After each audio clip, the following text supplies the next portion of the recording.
கர்த்தருடைய சித்தத்தை செய்கிறதுனால தான் ராஜ்யத்துக்குள்ள பிரவேசிக்கிறோம். கர்த்தாவே கர்த்தாவேன்னு சொல்றதுனால அல்ல, சொல்றதை செய்கிறதுனால ராஜ்யத்துக்குள்ள பிரவேசிக்கிறோம்.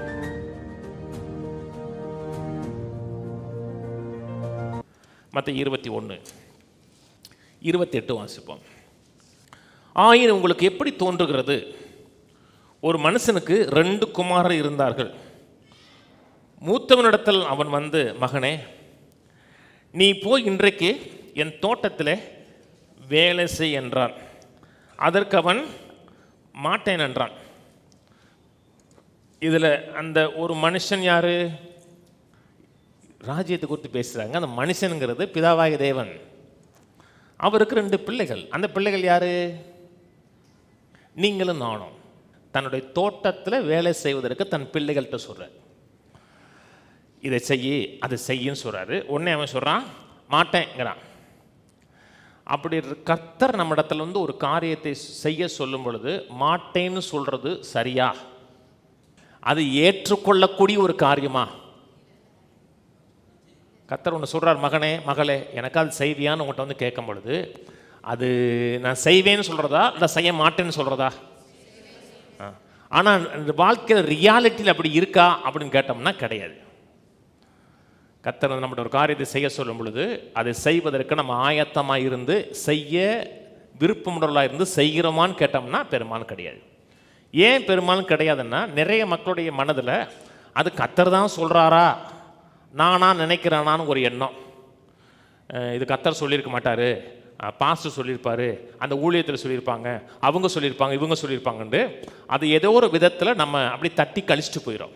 இங்கேயும் அந்த அப்பா சொல்கிறாரு, தன்னோட தோட்டத்தில் அவளுக்கு வேலை செய்யும்படி திராட்சை தோட்டத்தில் வேலை செய்யன்னு சொல்கிறாரு. அவன் மாட்டேங்கிறான், வேற ஆளை பாருங்கிறான்.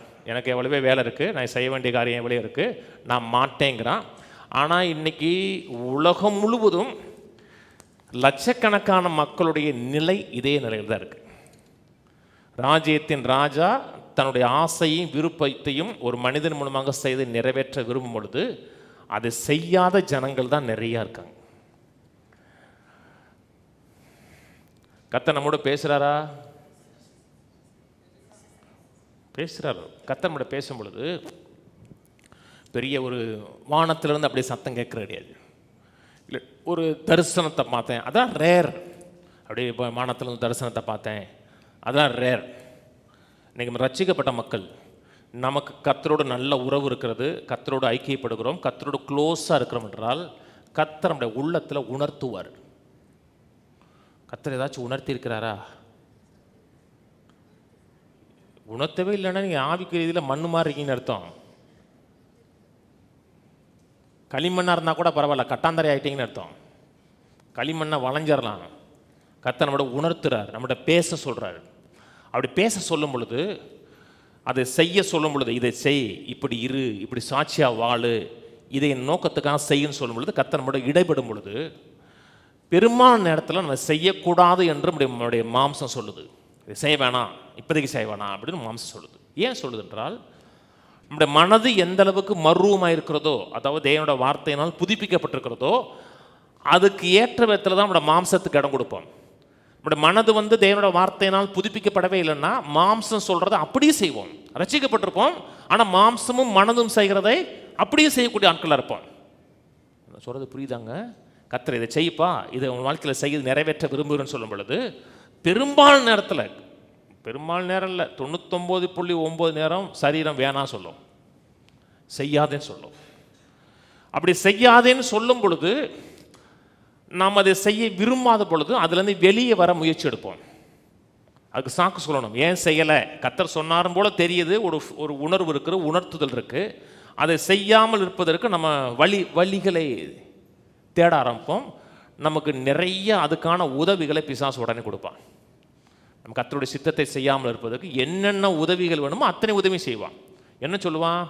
இது கர்த்தர் சொன்னது மாதிரி தெரியல, எனக்கு கர்த்தர் இப்படி சொல்ல மாட்டார். ஏன்னா இவங்க பல ஒவ்வொரு நாளும் கர்த்தர்கிட்ட கேட்டு தான் நடக்கிறாங்க இல்லையா, அதனால் அவங்களுக்கு கரெக்டாக தெரிஞ்சிடும், இது கர்த்தர் சொன்னது மாதிரி தெரியலையே, கர்த்தர்னா இப்படி சொல்ல மாட்டார், கர்த்தர் அப்படி சொல்லுவார் அப்படின்னு சொன்ன உடனே அதுலேருந்து வெளியே வருவதற்கு கர்த்தர் சொல்லலை என்கிற ஒரு எண்ணத்தில் அவங்க அப்படியே அதை பாஸ் பண்ணிட்டு போயிடுவாங்க. சில மக்கள் இது கர்த்தர் தான் சொன்னாருன்னு தெரிஞ்சால் கூட நான் செய்ய மாட்டேன்ருவாங்க. நான் செய்ய மாட்டேன், இப்பொழுது என்னால் செய்ய முடியாது.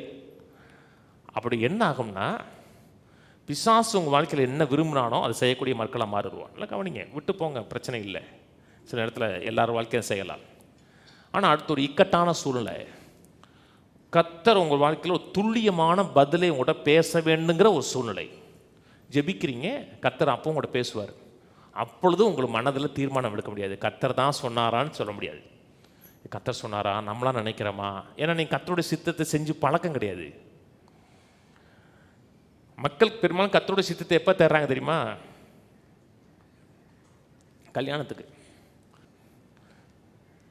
அதாவது சின்ன சின்ன காரியத்திலையும் கர்த்தருடைய சித்தத்தை செய்து நிறைவேற்றினீங்கன்னா வாழ்க்கையில் மேரேஜுங்கிறது குரூசியல். முட்டை இருந்துச்சுன்னா முட்டையை உடைச்சிக்கலாம், முட்டையை உடைச்சி ஆம்லேட் போட்டுக்கலாம். உடஞ்சி ஆம்லேட் ஆயிடுச்சுன்னா முட்டை வராது, அவ்வளோதான். புரியுதா? அதனால் முட்டையை உடைக்கிறதுக்கு முன்னாடி உடைக்கணுமா உடைக்க வேணாமா அப்படின்னா கரெக்டான டிசிஷன் எடுக்கணும்னா கர்த்தர் உங்களோட துல்லியமாக பேசுகிறதே பழகின ஒரு வாழ்க்கையாக இருக்கணும். அப்போ தான் உங்களுக்கு கரெக்டான முக்கியமான டிசிஷன். ஒரு இடத்துல இன்வெஸ்ட் பண்ணணும், இன்வெஸ்ட் பண்ணுறது தெரியும். நான் நீ நடக்க வேண்டிய வழியை உனக்கு காமிப்பேங்கிறாருங்க, உனக்கு ஆலோசனை சொல்லுவேங்கிறாருங்க. சின்ன சின்ன காரியத்தை கர்த்தர்ட்ட கேட்டு நடங்க. நீங்கள் ராஜ்யத்தில் நாளுக்கு நாள் ப்ரோக்ரஸ் ஆகி போயிட்டே இருப்பீங்க, முன்னேறி போயிட்டே இருப்பீங்க. மத்தேயு சொல்கிறார் பார்த்தீங்களா, மத்தேயு 7:21, பரலோகத்தில் இருக்க பிதாவின் சித்தத்தின்படி செய்கிறவனே பரலோக ராஜ்யத்தில் பிரவேசிப்பானே அல்லாமல் என்னை நோக்கி கர்த்தாவே கர்த்தாவே என்று சொல்லுகிறவன் அதிலே பிரவேசிப்பதில்லை.